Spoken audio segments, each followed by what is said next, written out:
உலகம் முழுவதிலும் தொழிற்சாலைகளையும் கல்விச்சாலைகளையும் மருத்துவமனைகளையும் கட்டிக்கிட்டு இருக்கும்போது இந்த மாதிரி கொள்கைகள்லாம் वச்சுக்கிட்டு இருக்கிறதுனால रामर பேர் கட்டிட்டாங்க. हिंदी में बोलता है, सब लोग हिंदी में बात करता है.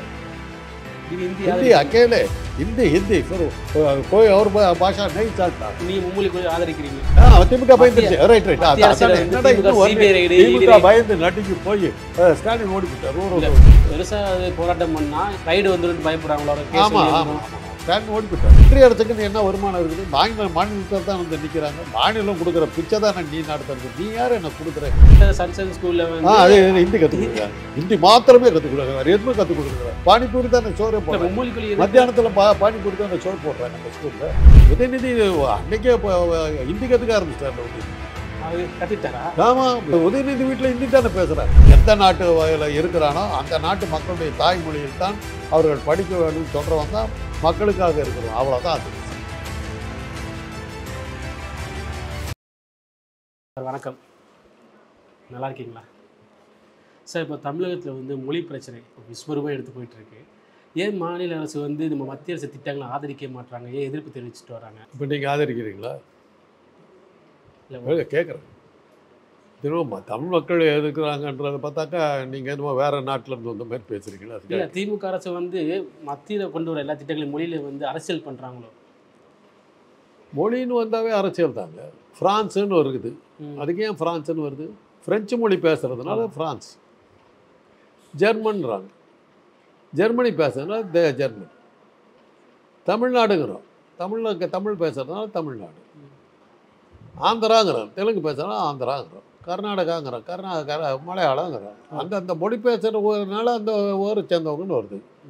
நீங்கள் என்ன, உங்கள் தாய்மொழி என்ன? தமிழ். அப்போ நீங்கள் தமிழை. மத்திய அரசு வந்து தாய்மொழியை வந்து அவங்க தடுக்கலையே. அப்படியா? ஆமாம். மூன்றாவது மொழியாக எந்த விருப்பப்பட்ட மொழியை கற்றுக்கலாம் தான். மொழியாக கற்றுக்கிட்டு இருக்கலாம். மொத்தம் வந்து உலகத்தில் 240 மொழிகள் இருக்குது. 240 மொழியும் கற்றுக்கிட்டீங்கன்னா பூலோகம் பூரா போயிட்டு வரலாம். கற்றுக்குங்களா? அதுதானே உங்களுக்கு பர்பஸ். மொழியை கற்றுக்கிட்டு என்ன பண்ண போகிறீங்க? எல்லா மொழியும் உங்களுக்கு தெரியும். அதனால் என்ன லாபம்? மொழியினால் என்ன பயன் உங்களுக்கு? நீங்களும் நான் பேசுகிறது எனக்கு தமிழ் போதும். டாக்டராக இருக்கிறது எனக்கு இங்கிலீஷ் போதும். 3வது மொழி எதுக்கு எனக்கு? ஓகே. ஒரு ஆள் ஒரு புச்சால் சொன்னார், பக்கத்து ஊருக்கு போனாக்க தெலுங்கில் பேசுவானே என்ன பண்ணுவேன்? ட்ரெயினில் போகும்போது எல்லா ஸ்டேட்டையும் கிராஸ் பண்ணிட்டு போகுது. டெல்லிக்கு போகும்போது அந்தந்த ஊரில் அந்தந்த மொழி கற்றுக்கிட்டு போக ட்ரெயினில் சொல்கிறீங்களா? சொல்லுங்கள். டெல்லிக்கு தமிழ்நாடு எக்ஸ்பிரஸில் ஏறினீங்கன்னா 1 மணிக்கு ஆந்திராவில் விஜயவாடாவுக்கு போயிடுது. ஒரு 8 மணிக்கு நாக்பூர் ஹிந்திக்கு போயிடுது. அப்போ நான் ஏன்னா அப்போ தமிழ், ஹிந்தி, தெலுங்கு எல்லாத்தையும் கற்றுக்கிட்டு தான் நான் அந்த ட்ரெயினில் ஏறணும். ஏன்னா ஆந்திராவில் ரொம்ப தூரம் போகிறதுனால நான் தெலுங்கு நடுப்பத்தில் வாரங்கள்னு வந்து கர்நாடகா வருது. அப்போ அந்த ஸ்டேஷன் என்னன்னா கன்னடம் தெரியும் எனக்கு. ஆக தமிழ்நாடு எக்ஸ்பிரஸில் ஏறணுன்னா தமிழ் பத்தாது, தெலுங்கு தெரியணும், கர்நாடகா தெரியணும், ஹிந்தி தெரியணும். இந்த 3 மொழியும் தெரிஞ்சால் தான் நான் தமிழ்நாடு எக்ஸ்பிரஸில் ஏறணும். ஓகேயா? டிக்கெட் வாங்கிறதுக்கு முன்னாடி அதை கேட்கணும், உனக்கு இந்த 3 மொழியும் தெரியுமா? இல்லை டிக்கெட்டு கொடுக்க மாட்டேன்னு சொல்லணும். ஓகேயா? மொழி தேவைப்பட்டால் கற்றுக்கலாங்க. எல்லா மாநிலமும் ஏற்றுக்கொள்ளும் போது இது தமிழ்நாடு மட்டும் புறக்கணிக்க காரணம் என்ன? கட்டபொம்மனில் ஒரு வசனம் வரும், எல்லா மக்களுக்கு எல்லா மன்னர்களுக்கு அப்பா கட்டும் போது நான் ஒருவனு மட்டும் கட்டாதனால உனக்கு நான் நஷ்டமா அப்படின்னு கேட்பா. அப்படி கட்டபொம்மன். அந்த டைலாக் தான். எல்லோரும் தான் கற்றுக்கிட்டாங்களே, அவங்கள வச்சுக்கோங்க, எங்களை விட்டுருங்க. நாங்கள் தான் கற்றுக்கல, எங்களை விட்டுருங்கன்னு தான் சொல்கிறோம். அவங்களே தானே சொல்கிறாங்க. ஹிந்தி பேச தெரியவில்லை என்றால் நீங்கள் இந்தியனே கிடையாதுன்றாங்க. நாங்கள் என்றைக்கு இந்தியன் நாங்கள் சொல்லிக்கிட்டோம்? எங்களுக்கு வேணாங்க.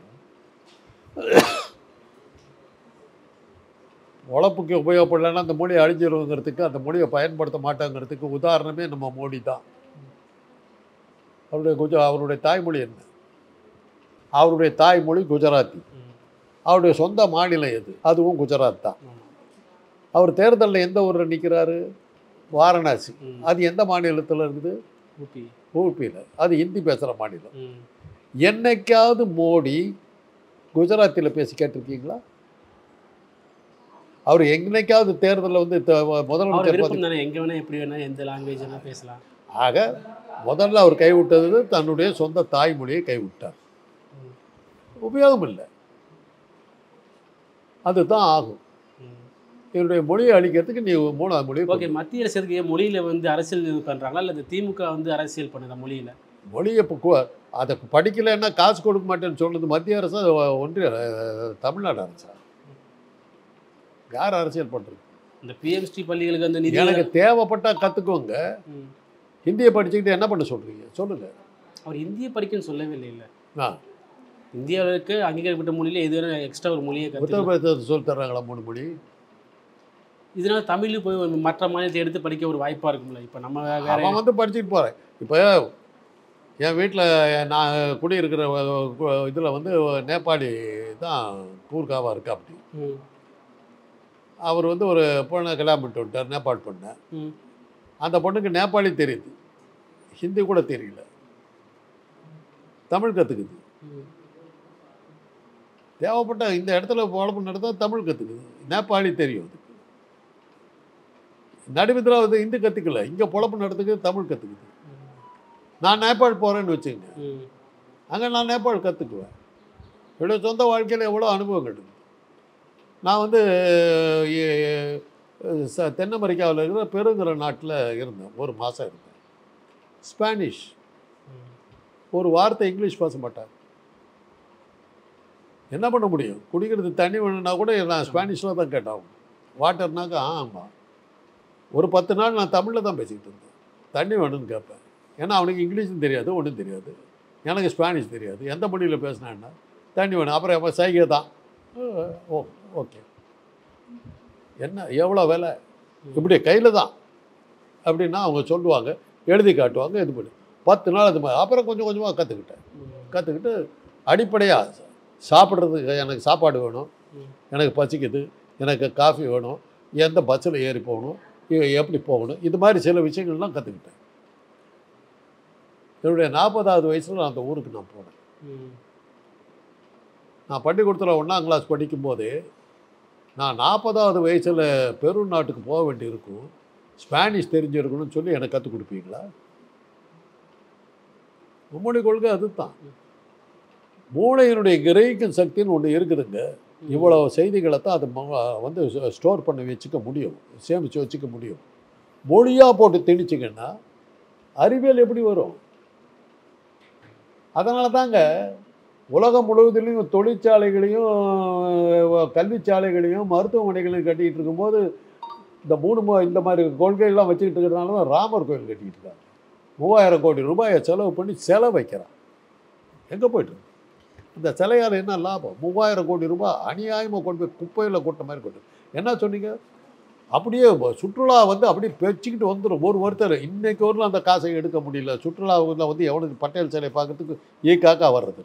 ஓகே, மத்திய அரசு திடீர்னு இந்த கல்விக் கொள்கையை கொண்டு வர காரணம் என்ன? இந்த மும்மொழி கொள்கையை கொண்டு வர காரணம் என்ன? பின்புலம் எது இருக்கா? இந்த தமிழை அழிக்கணுங்கிறது தான் இன்றைக்கி நேரத்தில் நடக்கிறதா? அது எப்படி தமிழை அழிக்க முடியும்? அது அது அது அவங்கக்கிட்ட சொல்லுங்க. 7ஆம் நூற்றாண்டில் திருஞான சம்பந்தனுக்கும் ஆண்டாளுக்கு கிடைச்ச தோல்வி அது.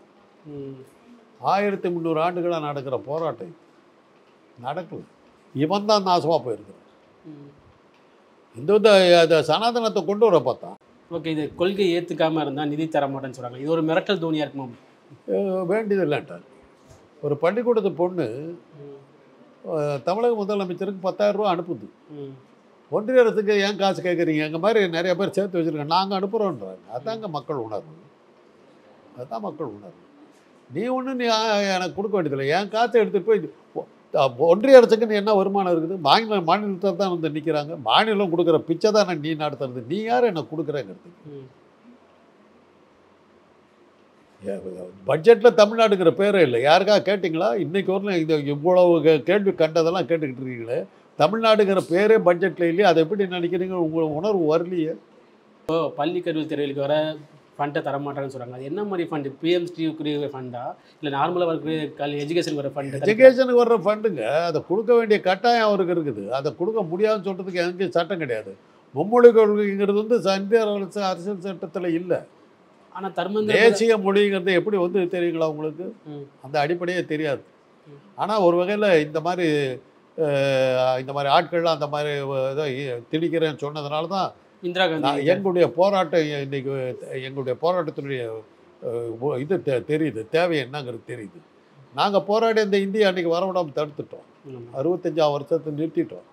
30வது ஆண்டுலேயும் 1930 இந்தியா வந்து உள்ளே வரவிடாது நிறுத்தணும். 65 திருப்பி கொண்டு வரும்போது ஒரு பெரிய போராட்டத்தை நடத்தி நிறுத்திட்டோம். இப்போ இத்தனை வருஷம் கழித்து மறுபடியும் உள்ளே வர பார்க்குது. அது அப்பப்போ அது வந்து அந்த பாம்பு தலையை நீட்டும், அப்பப்போ டொக்கு டொக்குன்னு அடிக்கும். இப்போ அந்த போராட்டத்துக்கு பாருங்க அந்த உணர்ச்சி நான் யோசிச்சுக்கிட்டு இருந்தேன். ஏன்னா நம்மலாம் இந்திய போராட்டம்னா அதை பற்றி இன்றைக்கி இருக்கிற இளைஞர்களுக்கு தெரியலையான்னு பாருங்களேன். ஒரு சேனல், ஒரு 3 சேனல், ஒரு நாளைக்கு 3 சேனல் வந்து இதை கேட்குறாங்க. ஆக அந்த அமைச்சருக்கு நன்றி. அப்போ இருக்க போராட்டங்கள் வலுப்பெற்று இருந்துச்சு, இப்போ இருக்க அரசியல் தலைவர் ஏன் அந்த வலுப்பெற்று போராட்டங்கள் பண்ண மாட்டாங்க? என்ன காரணமாக இருக்கும்? அன்னைக்கு போராடின விதம் வேறு, இன்னைக்கு போராடுற விதம் வேறு. அவ்வளோதான். அவ்வளோ பேசும்போது ஜல்லிக்கட்டுக்கு அப்படித்தாங்க சொன்னீங்க. மக்கள் எழுச்சியே இல்லையா? யார் என்ன அது எப்படி இருந்தீங்க? திமுக ஒரு நாள் காலையில் திமுக பயந்துருச்சு. ரைட் திமுக பயந்து நடுங்கி போய் ஸ்டாலின் ஓடி போயிட்டார், ஊரில் ஓடி போயிட்டார். பெருசாக போராட்டம் பண்ணால் ரைடு வந்துடும் பயப்படுறாங்களோ? ஆமாம் ஆமாம் ஆமாம் ஆமாம், அவ்வளோதான். ரைடு தான் வந்துடும் பயந்துட்டான். இந்த ஸ்டாலின் ஓடி போயிட்டார்ல. உதயநிதி அன்னைக்கே ஹிந்தி கற்றுக்க ஆரம்பிச்சிட்டார்ல உதயநிதி. கத்துக்கிட்டாரா? ஆமாம். என்னங்க இது கூட தெரியாம உதயநிதி வீட்டில் ஹிந்தி தானே பேசுகிறாங்க. என்ன இதெல்லாம் இன்னும் போடலையா நீங்கள் தகவல்? ஸ்டாலின் வீட்டில் ஹிந்தி பேசுகிறார்கள், அதெல்லாம் போட நடத்துகிற சன்சன் ஸ்கூலில் அது ஹிந்தி கற்றுக் கொடுக்குறாங்க. ஹிந்தி மாத்திரமே கற்றுக் கொடுக்குறாங்க, வேறு எதுவுமே கற்றுக் கொடுக்குறா. பானிபூரி தானே சோறே போடுறாங்க. மத்தியானத்தில் பானிபூரி தானே சோறு போடுறாங்க அந்த ஸ்கூலில். அது தெரியாத உங்களுக்கு? ஸ்டாலின் நடத்துகிற ஒரு ஸ்கூலு, அதில் ஹிந்தி மாத்திரம் சொல்லி கொடுத்து மத்தியான சாப்பாடு பானிபூரி. हिंदी में बोलता है, सब लोग हिंदी में बात करता है. हिंदी अकेले हिंदी हिंदी फिर कोई और भाषा नहीं चाहता है. நீங்கள் மும்மொழி கொள்கை ஆதரிக்கிறீங்க? மும்மொழி கொள்கை இல்லை, 30 மொழி எனக்கு தெரியும். நான் பைத்தியக்காரன், அதனால தான் நான் நாசமாக போயிருக்கேன். டாக்டராக பொறுப்பு இல்லை. ஏன்னா இந்த கொஞ்சம் இந்த அறிவியலுக்கு கொஞ்சம் மூளையில் இடம் இருந்ததுன்னா நல்ல டாக்டராக இருந்திருப்பேன். இப்போ மொழி பேசிக்கிட்டு உட்காந்து ஏன் ஹிந்தி கற்றுக்கிட்டேன் நான் கேட்கலையே. ஏன் கற்றுக்கிட்டீங்க? எங்கள் வீட்டில் குதிரை வண்டி இருந்தது. இல்லை நீங்களே கேட்டீங்க? இருக்கு, சொல்லி முடிச்சிடுறேன். எங்கள் வீட்டில் குதிரை வண்டி இருந்தது. குதிரை வண்டி ஓட்டும் போது குதிரைக்கு ஹிந்தியில் தான் சொல்லுது. சல் சல் ஹை ஹை ஊட்டோ ஓட்டோ ஹாய் சல் சல் சல் ஜல்தி சல் அப்படின்னு சொல்லி குதிரை கிட்ட தான் ஹிந்தி பேசணும். அதுக்காக நான் ஹிந்தி கற்றுக்கிட்டேன். ஒருவேளை ஹிந்தி குதிரையாக இருக்கும். குதிரைங்களுக்கு ஹிந்தி தாங்க தெரியும். யானை இது பண்ணுறவங்கள மாவுத்தர்கள் இருக்காங்களே, அவங்க யானைக்கிட்ட ஹிந்தியில் தான் பேசுவாங்க. அதுங்களுக்கெல்லாம் தெரியும். ஓகே, இப்போ மத்திய அரசு கொண்டு வர திட்டத்தில் ஒரே நாடு ஒரே தேர்தலோட ஒரே மொழி அப்படின்னு கொண்டு வர முயற்சி பண்ணுறாங்களோ? ட்ரை பண்ணிட்டுங்க. யார் வேணாங்கிற? ஒரு சோவியத் யூனியனில் வந்து என்ன வச்சுருந்தான் தெரியுங்களா அந்த காலத்தில்? அந்த பல நாடுகளை வந்து 2வது உலக யுத்தத்துக்கு பிறகு பல நாடுகளை வந்து தனக்கு கீழே அடிமைகளாக வச்சுக்கிட்டு அவங்க எல்லாரும் Russian படிக்கணுன்னாங்க. Armenian, Ukraine, Tajikistan, Uzbekistan எல்லா இடத்துலையும் ரஷ்யன் படித்தாகணும்னு கட்டாயப்படுத்தி வச்சுருந்தாங்க. One fine morning Soviet union துண்டாக சேதறிடுச்சு. முதல்ல அவங்க என்ன பண்ணாங்க தெரியுமில்ல? ரஷ்ய தலைவர்களோட சிலையெல்லாம் உடைச்சி தூக்கி எறிஞ்சாங்க அந்த நாட்டில். அர்மேனியா முதல்ல விட்டது வந்து ரஷ்ய மொழியை நிறுத்துறாங்க. நீங்கள் ரஷ்யன் வந்து மாஸ்கோவில் தான் பேசிக்கிட்டு இருக்காங்க, வேறு எங்கேயும் இல்லை. அதுக்கு போயிட்டுருக்குறோம், அதை நோக்கி போயிட்டுருக்குறோம். அதை நோக்கி போயிட்டுருக்கு. இப்போ துணை குடியரசுத் தலைவர் கூட சொல்லியிருக்காரு, ஒரு நாட்டை பிடிக்கணும் மொழியில் கை வச்சா போதும், அது நாட்டையே பிடிச்சிடலாம் அப்படின்னு சொல்லி சர்ச்சையாக பேசியிருக்காரு. அது எந்த நியாயமாக இருக்கும்? அதுதான் கரெக்டு. இப்போ நீங்கள் என்ன இதுன்னு கேட்டபோது நான் தமிழர், நீங்கள் எதனால் தமிழர்? நீங்கள் தமிழ்நாட்டில் பிறந்திருக்கோம், தமிழ் பேசுகிறோம், அதனால தமிழன், தாய்மொழி தமிழ், அதனால தான் நீங்கள் தமிழன், அவ்வளோதான். அதை வந்து நீங்கள் வேறு மொழியை கொண்டு உள்ளே விட்டிங்கன்னா, நீங்கள் என்ன தான் இங்கிலீஷ் படிச்சுட்டு இங்கிலீஷ் மீடியத்தில் இருந்தாலும், டாக்டருங்க முறையில் சொல்கிறேன், உங்களுடைய மூளை உங்கள் தாய்மொழியில் தான் சிந்திக்கும். நீங்கள் என்ன இங்கிலீஷ் படித்தாலும் அது வந்து ஒரு மூளையினுடைய ஒரு பகுதி மொழிபெயர்ப்புக்கு போயிடுது. நம்ம எல்லாமே மொழிபெயர்த்து புரிஞ்சுக்கிட்டதுனால தான் சுயமாக எதையுமே கண்டுபிடிக்கல. நவீன உலகத்தினுடைய கண்டுபிடிப்புகளில் தமிழ்நாட்டுடைய பங்கு ஒன்றுமே இல்லை, இந்தியர்களுடைய பங்கு ஒன்றுமே இல்லாமல் போனதுக்கு காரணம் நம்முடைய தாய்மொழியில் நாம் படிக்காதது. அதே சமயத்தில் பார்த்திங்கன்னா சீனர்கள் தன்னுடைய தாய்மொழியில் தான் படிக்கிறான். ஜப்பான்காரன் ஜப்பானில் தான் படிக்கிறான். அவன் மொழியில் அவன் படிக்கிறான். தாய்மொழியில் மொழிபெயர்ப்புக்காக மூளை இதாக வருதில்ல. ஒரு காலத்தில் நமக்கு இப்போ உங்களுக்கு தான் தெரியுமா என்பது வாய்ப்பாடுன்னு ஒன்று இருந்தது தெரியுமா? நீங்களாம் படிச்சிருக்கீங்களா? அது ஒரு வாய்ப்பாடு பார்த்து 16ஆம் வாய்ப்பாடு வரலும் மனப்பாடமாக ஒப்பிக்கணும். 5ஆம் கிளாஸ் கூட அதுதான் எங்களுக்கு பாடம். மூளையினுடைய பெரும்பகுதி அதுக்கு போயிடுச்சு. அப்புறம் தான் இந்த இதெல்லாம் கம்ப்யூட்டர்லாம் வந்ததுக்கு பிறகு வாய்ப்பாடு நீங்கள் சொல்லித்தரதில்லை. இன்றைக்கி இருக்க பசங்களுக்கு வாய்ப்பாடு டேபிள்ஸ்னால் என்னன்னு தெரியாது. மூளையை அதுக்கு பயன்படுத்தாது. தட்டினா வந்துடுது, மேட்ரு வருது. செலவு பண்ணாத, டைமை வேஸ்ட் பண்ணாது. மூளையை அதுக்கு பயன்படுத்தாது. அதை வேறு எதுக்காக பயன்படுத்து. ஓகே, கண்டுபிடிப்புகள் வேணால் அறிவியல் வளரணுன்னாக்கா உங்களோட தாய்மொழியில் நீங்கள் சிந்திக்கணும். அதனால தாங்க கலைஞர் வந்து அறிவியல் தமிழ் மொழின்னு ஒரு இதையை உருவாக்குனார். என்னையெல்லாம் உறுப்பினராக போட்டார். நான் அதில் ஒரு உறுப்பினர். மருத்துவத்தை சம்மந்தமான இதுக்கு என்ன தான் போட்டார். சாமுவேல் நைட்டுங்கிற பொறியியல் நிபுணரை வந்து பொறியியல் துறைக்கு போட்டார். போட்டு அதை நாங்கள் பண்ணிக்கிட்டு இருந்தோம். அதுக்கப்புறம் அதிமுக ஆட்சி வந்தது. அவங்க அந்த முடியவதி ஆனால் ஆரம்பிக்கும் போது என்ன தான் வந்து மறுபடியும் கேட்டாங்க. ஓப்பன்லாம் பண்ணாங்க. என்ன தான் வந்து மறுபடியும் போடுறதா இருந்தது. அப்புறம் அது எல்லாம் போயிடுச்சு. இன்றைக்கி இருக்கிற திமுக அரசு இன்றைக்கி வரல அதை பற்றி கவனிக்கவே இல்லை. யாரையா போட்டு தான் ஆரம்பிக்கலாம், செய்யலாம். இதில் இன்னொன்று சொல்கிறேன் கேளுங்க. ஒர்க் ஃப்ரம் ஹோம்னு வந்துருச்சு.